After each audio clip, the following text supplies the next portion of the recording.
உண்மையை சொல்லி நன்மையை செய்தால் உலகம் உன்னிடம் மயங்கும். நிலை உயரும் போது பணிவு கொண்டால் உயிர்கள் உன்னை வணங்கும். உண்மையை சொல்லி நன்மையை செய்தால் உலகம் உன்னிடம் மயங்கும். நிலை உயரும் போது பணிவு கொண்டால் உயிர்கள் உன்னை வணங்கும். உண்மை என்பது அன்பாகும், பெரும் பணிவு என்பதும் பண்பாகும்.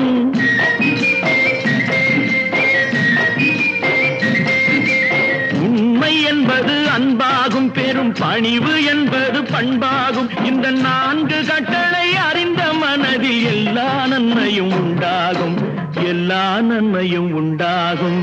6 மனமே 6 அந்த ஆண்டவன் கட்டளை 6. 6 மனமே 6 அந்த ஆண்டவன் கட்டளை